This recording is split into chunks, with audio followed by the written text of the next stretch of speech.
Alors, naturellement, moi je viens de la sociologie, je dirais la sociologie assez critique, mais quand même assez classique, celle de Bourdieu et Passeron.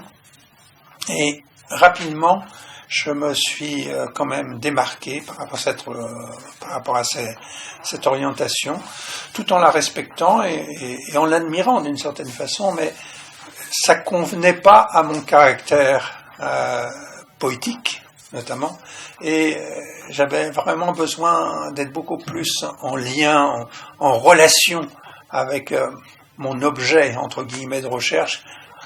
L'objet de recherche en sciences humaines, c'est quand même avant tout l'être humain.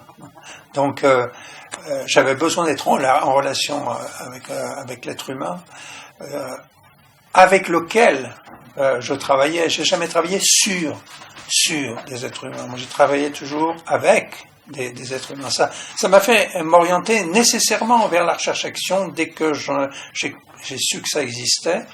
Et c'est pour ça que dès ma thèse de sociologie, que j'ai soutenue en 1976, donc sous la direction de Jean-Claude Passeron, j'avais déjà mis le poids, je dirais, un poids décisif sur la dimension de recherche-action, ce qui d'ailleurs m'a fait entrer un peu en dissonance avec mon directeur de recherche, qui était un homme très intelligent et donc qui l'a accepté parce que c'était ma voix. Alors, donc, la recherche-action, pour moi, ça a été au départ quelque chose d'essentiel. Pourquoi ? Parce qu'il y avait les deux dimensions. Recherche d'un côté, c'est-à-dire réflexion, construction quand même de concepts, réflexion sur la méthodologie, essaie de sortir un petit peu du terrain, je dirais, pour voir globalement ce qu'on peut dire de ce qui se passe dans le terrain et éventuellement généraliser si c'est possible. Voilà. Donc recherche, c'est ça. Mais action, c'est-à-dire que la recherche ne se conçoit qu'en fonction d'une action, en fonction de quelque chose qui doit aboutir à un résultat qui a du sens pour les gens qui font de la recherche. Donc j'ai trouvé dans la recherche-action, au départ, notamment celle de Kurt Lewin, mais moi je vais plus loin parce que je vais jusqu'à Karl Marx et l'enquête ouvrière, dans les origines de la recherche-action. Mais j'ai trouvé dans cette recherche-action quelque chose d'essentiel pour faire fructifier, je dirais, la sociologie. Donc je me suis orienté très, très tôt là-dedans, puisque ma thèse de 1976 était déjà une recherche-action institutionnelle, donc elle était très fortement, naturellement, animée par la question de l'institution, par la question de la société, etc. Elle était à dimension sociologique assez forte. Mais quand même, avec cette orientation-là. Ça, c'était toute la phase, disons, que j'ai appelée de recherche-action institutionnelle, qui a duré une quinzaine d'années. Et puis, il y a eu la deuxième phase, et ça, la deuxième phase est venue, je dirais, par l'évolution même de ma vie, de ma façon de sentir le monde, de comprendre le monde, etc. C'est-à-dire que l'institution ou la dimension sociologique ne me suffisait pas. Pour moi, un être humain, c'est beaucoup plus qu'un homo sociologicus. C'est quelqu'un qui a des tas de dimensions en lui-même, et notamment la dimension du sensible. Et cette dimension-là, j'avais besoin de la théoriser parce qu'elle faisait partie de moi-même. C'était pas abstrait, c'était quelque chose qui faisait partie de moi-même. Et donc, je me suis orienté vers la recherche-action que j'ai appelée existentielle. Disons à partir des années 80 jusqu'aux années presque 90, notamment à travers des recherches que j'ai menées pour l'Office franco-allemand pour la recherche, pour la jeunesse, l'OFAGE, l'Office franco-allemand pour la jeunesse, où là j'ai fait pas mal de recherches dans des groupes, dans cette optique de recherche-action existentielle à dimension éducative et d'animation socioculturelle, et en plus interculturelle. on pourrait dire, un deuxième moment de la recherche-action pour moi, recherche-action existentielle, donc très centrée sur la sensibilité, la sensibilité à la vie, et au développement de la vie, au cours de la vie, avec naturellement la naissance, toute la problématique de naissance, c'est-à-dire de la création, de ce qui arrive, ce qui advient, on pourrait dire, mais aussi tout ce qui concerne le déroulement de la vie, donc les aléas de la vie, le travail, l'amour, l'installation dans la vie, la famille, les enfants, etc. Et puis les joies aussi, toutes les joies qu'on peut avoir, mais aussi toutes les souffrances qu'on peut avoir, le vieillissement, et puis la mort, la finitude, toutes ces réflexions-là, et aussi naturellement le vivre ensemble avec les autres, et comment on va développer ensemble un vivre en commun qui ait du sens pour la personne humaine. Ce qui m'a fait m'engager naturellement sur le plan politique vers des régions de contestation de ce qui semble bien établi, tranquille, pour les uns et les autres, surtout pour ceux qui sont le plus établis possible et qui ont les meilleures places dans la société. Donc, cette dimension de recherche-action existentielle, elle est à la fois éminemment sensible, mais aussi politique. Ça, j'insiste beaucoup.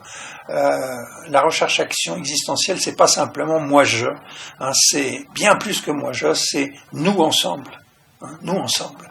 Et c'est là, naturellement, que je rejoins très très fort l'éducation populaire. Pour moi, le peuple, c'est pas une sorte de mirage ou de gadget pour les politiques.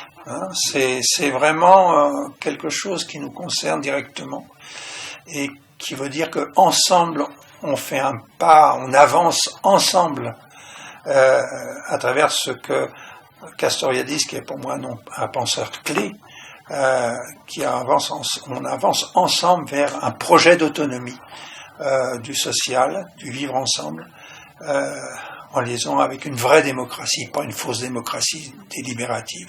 Bon, voilà un peu le point sur la recherche-action existentielle. C'est dire que c'est pas très facile à gérer pour un étudiant, cette dimension-là.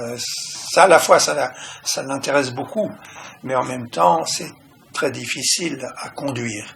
Ça suppose, je reviens à la problématique de l'implication, ça suppose qu'il va à fond du côté de l'implication et qu'il reconnaît l'importance de l'implication. Et s'il travaille des gens, il ne va pas travailler sur des gens, il va toujours travailler avec.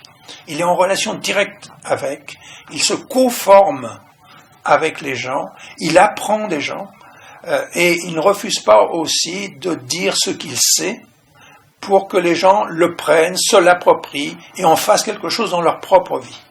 Ça, c'est vraiment un point clé pour moi. Et la troisième dimension, qui est une dimension qui est liée aussi au vieillissement, sans doute, pour moi, naturellement, et à partir, je dirais, peut-être des années 2000, c'est l'approfondissement spirituel. Non pas d'une spiritualité codée par les religions, pour moi, je suis dans une spiritualité laïque, justement, sans religion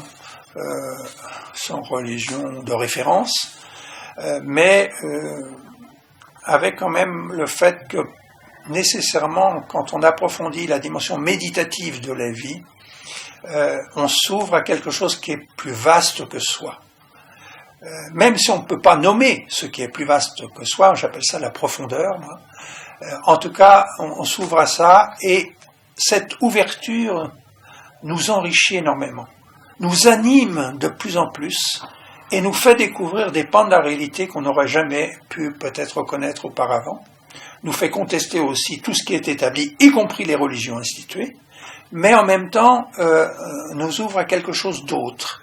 Krishnamurti, qui a été pour moi naturellement un psychologue absolument essentiel, puisque j'ai rencontré son approche dès l'âge de 25 ans, m'a vraiment fait réfléchir, et j'ai d'ailleurs conduit un séminaire pendant plus de 20 ans à l'université sur Krishnamurti à Paris 8. Donc, cette dimension de recherche-action transpersonnelle qui est plus la mienne maintenant est celle qui essaye de comprendre cette profondeur.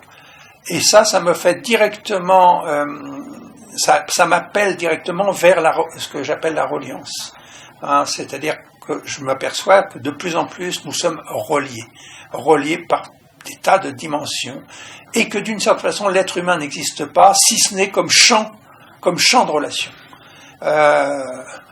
Il n'est plus une substance possible, il est un champ de relation, et un champ de relation que l'on doit faire fructifier, que l'on doit respecter à tout niveau, parce que c'est un être humain, et c'est un être humain surtout en tant qu'être sensible. Et du coup, parce que c'est un être humain sensible et qu'il comprend ce champ de relation, eh bien, il est aussi concerné par tous les êtres sensibles, y compris naturellement et surtout le monde animal.